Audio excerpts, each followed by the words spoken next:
Donc, bonjour mes frères et sœurs, et nous sommes encore une fois dans l'évangile de Jean, on est au chapitre 15, et nous allons continuer ce que nous avons commencé hier, où est-ce que Jésus a déclaré « Je suis le vrai cep et mon Père est le vigneron ». Notre bon Père du ciel, garde-nous attachés à toi en tout temps, en tout temps. On te remercie que le cep donne la vie, on te remercie que toi, le vigneron, tu émondes afin que chacun qui est attaché au cep produise beaucoup de fruits. Donc, guide-nous afin qu'on puisse bien saisir ces grandes vérités. Amen. Donc, nous avons commencé hier à regarder cette grande vérité que si nous voulons porter beaucoup de fruits, ça dépend du fait qu'on est attaché au cep et que le Père, le vigneron, va nous émonder. Donc, il ne parle pas ici de rester attaché pendant notre vie chrétienne, mais de rester attaché à ce que Jésus a dit. Et si on reste attaché à ce qu'il a dit, si on demeure dans ce qu'il a dit, nous allons être attachés au cep et nous allons être émondés et on va porter beaucoup de fruits. Ce que le Seigneur Jésus demande à ses disciples dans ces versets qu'on a vus de 1 à 6, c'est « Demeurez en moi. Demeurez dans la parole que je vous ai annoncée. Demeurez dans ce que vous avez reçu de moi. Et si vous demeurez en moi, je vais demeurer en vous par le Saint-Esprit. Et vous allez produire beaucoup de fruits. » Parce qu'il dit bien, sans moi, au verset 5 et 6, sans moi, vous ne pouvez pas porter de fruits. Sans moi, vous ne pouvez rien faire. Vous ne pouvez pas avoir la vie. Et vous ne pourrez jamais être attaché au cep. Vous ne pourrez jamais être émondé par le Père. Donc, c'est la seule condition qu'il nous demande tout au long de l'Évangile. Croyez en moi, buvez de l'eau, mangez le pain qui est descendu du ciel. Croyez en moi. C'est ce que Jésus nous demande encore de faire. Il ne nous demandera jamais de faire autre chose que de croire en sa parole. Nous sommes rendus au verset 7. Si vous demeurez en moi et que mes paroles demeurent en vous, demandez ce que vous voudrez et cela vous sera accordé. Si vous portez beaucoup de fruits, c'est ainsi que mon Père sera glorifié et que vous serez mes disciples. Comme le Père m'a aimé, je vous ai aussi aimé. Demeurez dans mon amour. Si vous gardez mes commandements, vous demeurez dans mon amour. Et de même que j'ai gardé les commandements de mon Père et que je demeure dans son amour. Si vous demeurez en moi, souvent on a appliqué ces versets-là à « si tu demeures fidèle dans la vie chrétienne ». Je ne crois pas que c'est ça qu'il parle ici. C'est la même chose qu'au verset, dans le chapitre 14. « Si vous m'aimez, gardez mes commandements. Si vous demeurez en moi et que mes paroles demeurent en vous, demandez ce que vous voudrez et cela vous sera accordé. » De qu'est-ce qu'il est en train de demander? Il est en train de nous donner une recette ici pour la prière? Pas sûr que c'est le sujet ici, avec ses disciples. Pourquoi est-ce que la condition de demander ce que vous voudrez et que ça va vous être accordé, il y a une condition à ce que vous pouvez demander ce que vous voudrez et que ça va vous être accordé. Il y a une condition là. Et la condition, c'est si tu demeures en moi et que mes paroles demeurent en vous. Donc, si vous demeurez en moi et que moi je demeure à vous, que mes paroles demeurent à vous, que moi je demeure à vous, c'est la même vérité, là. Si vous demeurez en moi et que je demeure en vous, vous allez porter beaucoup de fruits. Si vous demeurez en moi et que mes paroles demeurent en vous, demandez ce que vous voudrez. Parce que si je demeure dans quelqu'un et que cette personne-là demeure aussi en moi, je vais demander les choses qui vont de pair avec cela. Je ne peux pas demeurer dans la personne de Jésus et que Jésus demeure en moi et là que je demande c'est ce que un rockstar va demander, ce que quelqu'un d'autre va demander dans ce monde. Ce que Bouddha ou ce que Krishna ou n'importe qui. L'affiliation ici, le fait que je demeure en lui et que lui demeure en moi, ou le fait que je demeure en lui et que le Saint-Esprit va demeurer en moi, et que ses paroles sont mon guide, ses paroles sont ma norme de vie, eh bien, automatiquement, mes demandes vont aller de pair avec cela. C'est pour ça que j'ai du cœur qui dit « demander en mon nom », ça découle du fait qu'il demeure en nous. Si n'importe qui d'entre vous auriez le pouvoir de venir demeurer en moi, avec le temps, vous diriez « hein, François, tu sembles avoir les mêmes goûts que moi. François semble penser comme moi. François semble demander des choses que moi j'aurais demandé. » Ben oui, tu demeures en moi maintenant. C'est pas ici l'équivalent à si vous êtes capable d'obéir aux 10 commandements de Dieu, et si vous êtes vraiment fidèle à obéir aux 10 commandements de Dieu, là vous pourrez demander ce que vous voudrez, puis il va vous donner. C'est pas ma fidélité à obéir aux 10 commandements dont il est question ici. C'est le fait que j'ai demeuré en lui, que je suis attaché au sceptre, que le Père m'a émandé, et que je vais porter du fruit. Donc, ce que je vais demander va être en relation avec moi je vais me dire ça, mon affiliation, ma relation avec. Quand les disciples étaient avec Jésus sur la terre et qu'ils le suivaient, mais ils faisaient comme Jésus. Ils allaient avec Jésus ce que Jésus allait. Pourquoi? Parce qu'ils étaient avec Jésus, ils suivaient Jésus. Donc, automatiquement, ils vivaient comme Jésus. Mais là, Jésus, il dit, je serai plus là, mais je vais revenir puis je vais habiter en vous. Vous allez vivre encore pour moi. Vous allez demander en mon nom. Vous allez agir comme moi. Vous allez glorifier le Père comme moi. Vous allez faire les mêmes œuvres que moi, qu'il avait dit au chapitre 14. Vous allez faire les œuvres que j'ai faites.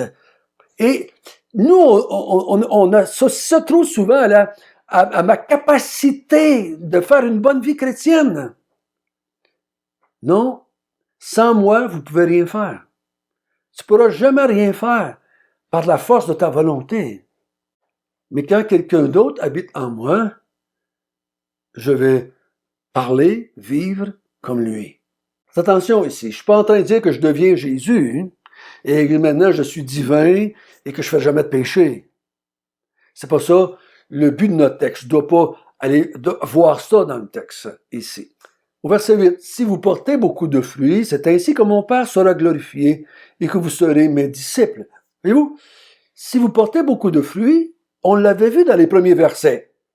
Si vous demeurez en moi, je demeure en vous, vous allez porter beaucoup de fruits.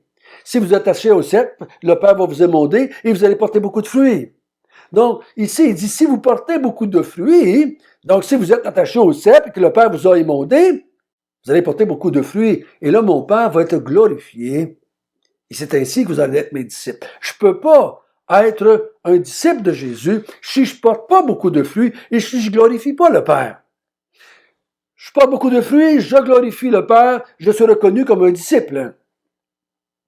Donc, le disciple va être reconnu parce qu'il porte beaucoup de fruits et ces fruits-là glorifient le Père. Parce que la grappe de fruits que le sarment produit glorifie pas le sarment, ça glorifie pas le cep, ça glorifie le vigneron. Donc, le Fils s'offre à moi, il dit, attache-toi à moi, demeure en moi, le Père va t'émonder et tu vas produire beaucoup de fruits pour la gloire de mon Père. Comme le Père m'a aimé, je vous ai aussi aimé, demeurez dans mon amour. Le Père m'a aimé, je vous ai aussi aimé, demeurez dans mon amour. Ça veut dire quoi, demeurer dans son amour?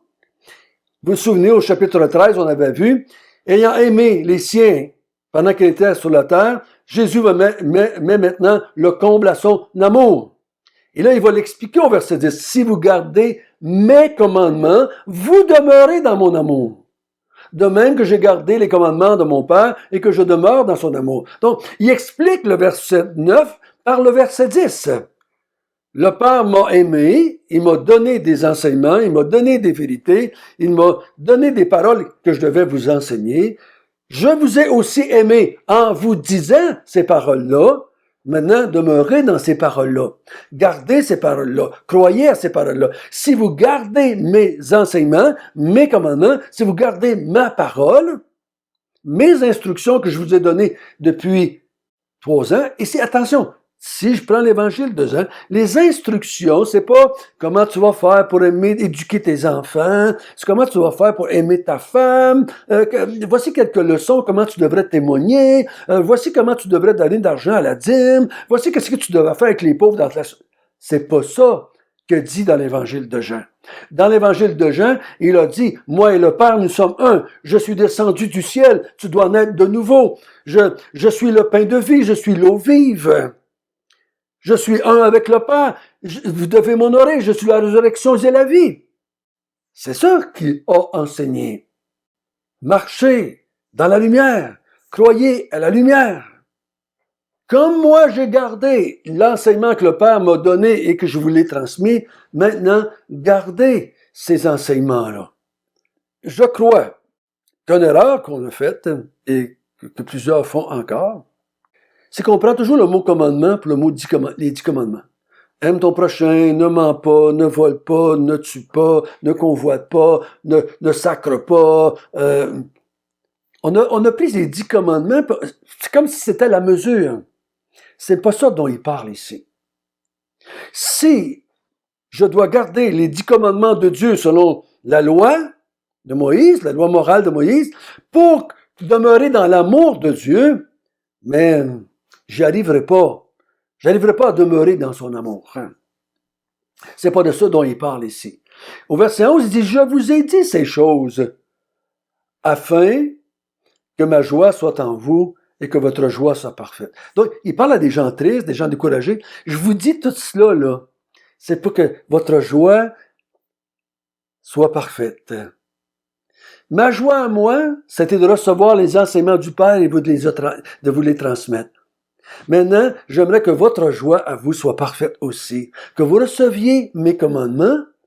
Verset 12. C'est ici mon commandement, aimez-vous les uns les autres comme je vous ai aimés.